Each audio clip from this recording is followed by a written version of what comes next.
adik-adik, shalom. Selamat hari Minggu. Gimana kabarnya di rumah? Semoga adik-adik selalu tetap sehat dan semangat ya. Kalau lagi sakit, jangan lupa obatnya diminum agar adik-adik di rumah tetap sehat dan dapat melakukan aktivitas adik-adik di rumah. Sekarang kita sekolah minggunya di rumah lagi. Tapi gak apa-apa, kita harus tetap semangat dan selalu bersyukur karena Tuhan masih menjaga kita, masih melindungi kita, dan di rumah kita bisa ibadah bersama. Sekarang kita siapkan dulu Alkitabnya. Udah siap belum adik-adik? Kalau udah, sebelum dengerin cerita, kita mau berdoa dulu. Semuanya lipat tangan, tutup matanya, kita berdoa. Tuhan Yesus yang baik, terima kasih Tuhan atas penyertaan Tuhan kepada kami sepanjang hari ini. Sebentar lagi kami mau mendengarkan cerita tentang firman Tuhan. Kiranya Tuhan memberkati kami, bimbing kami dengan Roh Kudus-Mu agar kami mengerti dan dapat melakukan apa yang diajarkan firman-Mu di hari ini. Terima kasih Tuhan, haleluya, amin. Amin. Sekarang kita buka dulu dari kitab Imamat. Ya, kitab Imamat pasal 1 ayat 1-9. Karena adik-adik yang TK, kalau yang belum bisa baca, nanti kakak bacakan ya. Imamat pasal 1 ayat 1-9. Kakak bacakan. Korban bakaran. Tuhan memanggil Musa dan berfirman kepadanya dari dalam kemah pertemuan. Berbicaralah kepada orang Israel dan katakan kepada mereka, apabila seseorang di antaramu hendak mempersembahkan persembahan kepada Tuhan, haruslah persembahanmu yang kamu persembahkan itu dari ternak, yakni dari lembu sapi atau dari kambing domba. Jikalau persembahanmu merupakan korban bakaran dari lembu, haruslah ia mempersembahkan seekor jantan yang tidak bercela. Ia harus membawanya ke pintu kemah pertemuan supaya Tuhan berkenan akan dia. Lalu ia harus meletakkan tangannya ke atas kepala korban bakaran itu, sehingga baginya persembahan itu diperkenan untuk mengadakan pendamaian baginya. Kemudian haruslah ia menyembelih lembu itu di hadapan Tuhan dan anak-anak Harun. Imam-imam itu harus mempersembahkan darah lembu itu dan menyiramkannya pada sekeliling mezbah yang di depan pintu kemah pertemuan. Kemudian haruslah ia menguliti korban bakaran itu dan memotong-motongnya menurut bagian-bagian tertentu. Anak-anak imam Harun haruslah menaruh api di atas mezbah dan menyusun kayu di atas api itu. Dan mereka harus mengatur potongan-potongan korban itu dan kepala serta lemaknya di atas kayu yang sedang menyala di atas mezbah. Tetapi isi perutnya dan betisnya haruslah dibasuh dengan air dan seluruhnya itu harus dibakar oleh imam di atas mezbah sebagai korban bakaran, sebagai korban api-apian yang baunya menyenangkan bagi Tuhan. Nah, demikian pembacaan firman Tuhan hari ini. Nah, adik-adik tahu ini apa? Pernah lihat gak? Ada yang tahu namanya apa? Ini namanya kantong persembahan. Kantong persembahan, biasanya adik-adik lihat di mana?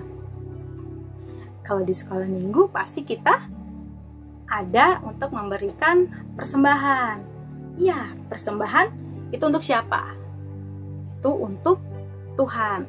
Nah, dari bacaan hari ini diajarkan kalau ternyata persembahan untuk Tuhan itu nggak bisa sembarangan, nggak bisa asal-asalan. Kenapa nggak bisa asal-asalan? Nah, persembahan itu kita berikan tiap hari Minggu. Contohnya, persembahan itu kita dapatkan dari mana sih adik-adik? Uang persembahan, karena adik-adik masih kecil, belum bekerja, jadi kalau adik-adik mau memberikan uang persembahan pasti dikasih oleh mama dan papa. Ya, dikasih mama dan papa, dan adik-adik pasti memberinya di kantong persembahan. Ya, kalau mama papa kasih persembahan buat adik-adik buat ditaruh di sekolah minggu, adik-adik kasih semua atau enggak? Ada enggak yang uang persembahannya uangnya banyak, aku ke warung dulu, aku ke Indomaret dulu mau beli sesuatu, nanti kembaliannya baru kasih ke sekolah minggu. Ada yang begitu enggak? Enggak kan? Semuanya baik-baik. Ya, kalau adik-adik mau ngasih uang persembahan di kantong persembahan, ngasihnya gimana? Diremes uangnya, dilipat-lipat kayak origami, atau digulung-gulung sampai uangnya lecek? Ada yang seperti itu? Persembahan untuk Tuhan harus diberikan dengan rapi. Caranya dilipat dengan baik dan dimasukkan ke kotak persembahan.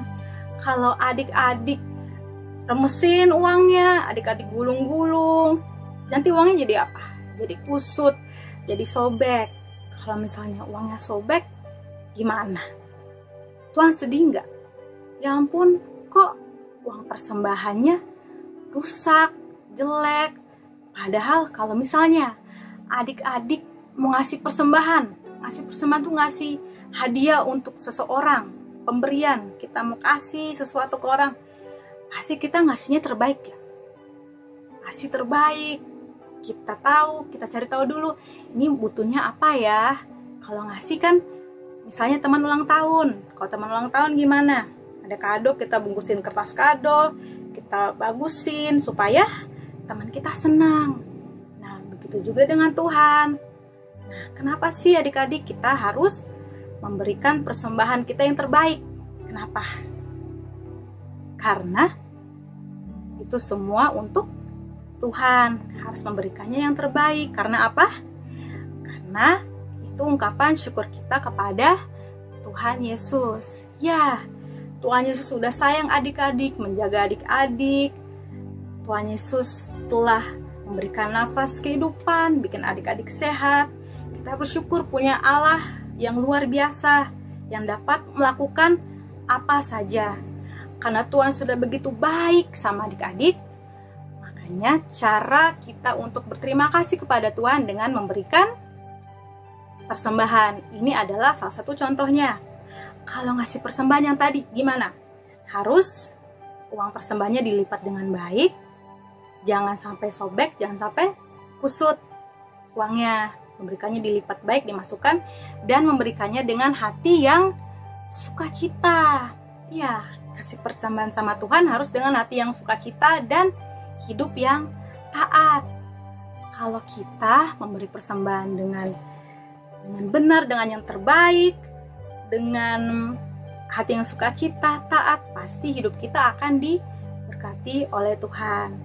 Nah, sekarang kalau misalnya adik-adik yang dulu, yang contohnya ngasih persembahannya masih asal-asalan, masih uangnya digulung-gulung, dilipat-lipat, jangan lagi ya, kita memberikannya dengan baik. Itu semua untuk Tuhan. Ya, kenapa ya kita harus kasih persembahan terus? Karena intinya Tuhan sudah sangat baik bagi kehidupan kita. Contohnya apa? Tuhan telah juga mempersembahkan dirinya untuk kita. Apa tuh maksudnya, Kak? Tuhan Yesus telah menyerahkan dirinya untuk mengorbankan dirinya di kayu salib. Tuhan Yesus mati, menderita. Itu semua dia persembahkan untuk siapa? Untuk anak-anak, untuk semua orang di dunia ini, agar dosa-dosa kita diampuni oleh Tuhan. Jadi persembahan yang Tuhan berikan kepada kita tuh tidak ternilai harganya. Dia menghapus semua dosa-dosa manusia bagi yang percaya kepada Tuhan. Jadi karena Tuhan sudah sangat baik bagi kakak, bagi adik-adik, bagi semua orang, salah satu contoh cara supaya kita berterima kasih kepada Tuhan walaupun kita masih kecil, adik-adik masih kecil, dengan contohnya memberikan persembahan, memberikan yang terbaik, dan diberikan dengan hati yang penuh sukacita dan hidup yang taat ya. Nah, di hari ini dari pembacaan imamat kita diajarkan kalau kasih persembahan tidak boleh sembarangan. Ingat, kasih persembahan nanti kita berikan di hari ini ya. Nanti kan mama dan papa juga akan ibadah. Jadi nanti persembahannya harus diberikan juga untuk Tuhan ya. Oke, kita udah selesai untuk ibadah mengenai persembahan bagi Tuhan. Sekarang kita mau tutup ibadah kita di hari ini. Kiranya adik-adik mengerti apa yang kakak ajarkan di hari ini. Jangan lupa untuk selalu hidup yang baik, yang taat, di rumah dengar-dengaran mama dan papa, gak nangis terus, makan teratur ya, supaya kita semua tetap sehat dan dilindungi oleh Tuhan Yesus. Sekarang kita mau berdoa ya, semuanya lipat tangan, tutup mata, kita berdoa. Tuhan Yesus yang baik, terima kasih Tuhan karena kami telah selesai mendengarkan cerita firman-Mu hari ini. Kiranya kami anak-anak-Mu dapat mengerti Tuhan apa yang telah diajarkan tadi oleh Kak Vita, agar kami dapat memberikan persembahan yang terbaik bagi Tuhan, tidak memberikannya asal-asalan Tuhan, karena itu bentuk rasa terima kasih kami kepadamu atas perbuatan-Mu yang sangat baik kepada kami. Tuhan, ampunilah semua kesalahan kami Tuhan, agar kami selalu hidup di jalan-Mu menjadi anak-anak yang takut akan Tuhan. Terima kasih Tuhan Yesus. Haleluya, amin. Oke, selamat hari Minggu.